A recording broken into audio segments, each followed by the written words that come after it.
Sofi, apakah itu benar? Iya Bu, sebenarnya saya ragu mau cerita, tapi saya sudah nggak tahan lagi. Oke, Sofi, nggak apa-apa. Nggak perlu takut ya kalau cerita di sini, karena di sini itu ada asas-asas, yaitu asas kerahasiaan dan asas keterbukaan. Jadi cerita atau masalah Mbak Sofi akan terjaga rahasianya, dan juga Mbak Sofi bisa menceritakan secara terbuka gitu ya, nggak usah ada yang disembunyikan. Oke. Baik Bu. Jadi gini Bu, saya itu merasa sangat nggak berguna kalau sudah di kelas, terutama kalau dosen minta presentasi atau sekedar tanya jawab. Kemarin saya presentasi, giliran saya ngomong tiba-tiba suara saya hilang, tangan saya gemetar hebat, dan semua materi kepala saya blank. Teman-teman lihat saya dan merasa bodoh sekali. Oh, jadi itu Mbak Sofi merasa cemas dan kehilangan kendali saat berbicara di depan teman-teman ya. Betul Bu. Oh, sampai-sampai materi yang sudah disiapkan hilang begitu saja. Iya Bu. Oh, ini saya merasakan betapa nggak nyamannya Mbak Sofi saat di situasi saat itu ya. Pasti berat, sudah persiapan tapi tiba-tiba malah ngeblank. Berat Bu, saya jadi mikir, mungkin saya memang gak bakalan bisa sukses. Orang lain kok santai banget ngomong di depan umum, kenapa saya tidak ya Bu? Baik, Mbak Sofi, dalam konseling kali ini mau mengajak Mbak Sofi melihat masalah ini dari sudut pandang yang mungkin sedikit berbeda ya. Kita akan pakai pendekatan kognitif behavior therapy. Intinya begini, bukan situasi presentasinya yang membuat Mbak Sofi itu cemas, tapi apa yang Mbak Sofi pikirkan tentang presentasi itu yang memicu kecemasan. Maksud nggak? Maksudnya gimana Bu? Kan jelas-jelas presentasinya yang bikin saya gemetar. Nah, mari kita bedah ya. Kita sebut ini model ABC. Yang pertama ada activating event atau pemicu. Nah, pemicu ini contohnya seperti berdiri di depan kelas untuk melakukan presentasi. Kemudian ada konsekuen atau akibat. Akibatnya jantung berdebar, tangan gemetar atau deg-degan gitu, seperti yang Mbak Sofi rasakan kan. Nah, kemudian di tengah-tengah pemicu dan akibat itu ada belief atau pikiran. Nah, kira-kira saat Mbak Sofi berdiri dan melihat teman-teman di depan kelas, apa sih kalimat yang muncul di kepala Mbak Sofi saat berdiri? Saya mikir mereka pasti lagi menilai fisik saya. Terus kalau saya salah ngomong, mereka pasti bakal ngetawain saya dan menganggap saya bodoh. Nah, itu dia ya. Pikiran itulah yang kita sebut pikiran negatif otomatis. Nah, pikiran contohnya seperti saya pasti ditertawakan, saya pasti diremehkan. Nah, itulah yang mengirim sinyal bahaya ke otak sehingga membuat tubuh Mbak Sofi itu gemetar dan deg-degan.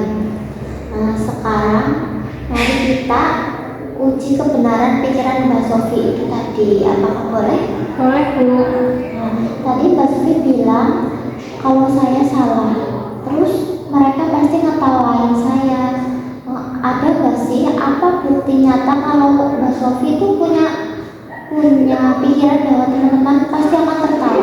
Nggak ada bukti pasti sih Bu, tapi dari tatapan mereka begitu. Oke, itu cuma perasaan Mbak Sofi kan, tapi secara fakta apakah kemarin saat Mbak Sofi sempat diam atau sedang blank, ada nggak yang menertawakan terbahak-bahak atau menunjuk-nunjuk Mbak Sofi gitu? Enggak sih Bu, mereka diam aja, bahkan ada yang menawarkan saya minum. Nah, menarik ya. Jadi faktanya itu nggak ada yang menertawakan, bahkan ada yang menawarkan minum. Kalau begitu, apakah pikiran semua orang akan menganggap saya bodoh? Apa itu 100% fakta atau hanya asumsi dari ketakutan Mbak Sofi? Sepertinya cuma asumsi saya ya Bu, soalnya mereka nggak jahat sih sebenarnya. Tepat sekali ya. Sekarang coba kita balik posisinya. Kalau teman Mbak Sofi yang sedang melakukan presentasi, terus tiba-tiba dia diam, tiba-tiba dia ngeblank atau salah ngomong, apa yang Mbak Sofi pikirkan tentang dia saat itu, atau Enggak lah Bu, saya justru kasihan dan berharap dia bisa tenang. Saya pasti maklum kok, namanya juga belajar. Nah, kalau Mbak Sofi bisa memaklumi orang lain, kenapa Mbak Sofi sangat keras pada diri Mbak Sofi sendiri dan berpikir orang lain itu nggak akan memaklumi Mbak Sofi? Ya juga ya, soalnya saya terlalu takut dinilai jelek, padahal belum tentu mereka menilai begitu. Nah, betul sekali. Contoh pikiran saya harus sempurna, kalau enggak saya itu bakal gagal. Itu contoh apa ya, pikiran-pikiran jebakan. Nah, bagaimana kalau kita ganti pikiran negatif itu dengan pikiran yang lebih realistis atau dengan pikiran yang lebih positif ya, dan membantu. Coba Mbak Sofi buat satu kalimat baru tentang pikiran itu. Wajar kalau aku gugup, semua orang pasti merasakan gugup. Kalau aku salah tinggal perbaiki dan teman-teman gak akan membenciku gara-gara itu. Nah, luar biasa sekali ya. Itu kalimat yang jauh lebih baik, Mbak Sofi. Coba ucapkan kalimat itu dalam hati sekarang ya. Rasanya agak lebih lega sih Bu, gak seberat tadi. Nah, perasaan lega itu muncul karena Mbak Sofi mulai mengubah cara pandang atau mindset. Tapi mengubah pola pikir itu juga butuh latihan Mbak Sofi. Contohnya seperti olahraga otot atau yang lain. Terus saya harus gimana ya Bu? Nah, untuk sesi kali ini, Ibu mau kasih satu PR atau tugas kecil ya, namanya catatan pikiran. Nah, selama seminggu ke depan, setiap kali Mbak Sofi merasa cemas atau mau ngomong entah di kelas atau mau saat presentasi, tolong Mbak Sofi ditulis di buku kecil.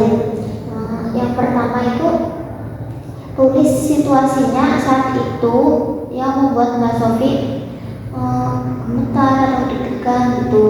Kemudian yang kedua, pikiran negatif yang muncul di kepala Mbak Sofi. Dan yang ketiga, pikiran Pak yang imbang atau realistis yang bisa melawan pikiran negatif itu. Atau yang ketiga itu pikiran positif gitu. Oke Bu, jadi saya harus debat sama pikiranku sendiri ya Bu di buku itu. Nah, betul sekali, tentang pikiran negatif itu. Kemudian minggu depan kita ketemu lagi di jam yang sama untuk membahas catatan kamu ya. Gimana? Siap Bu Asa, saya akan coba.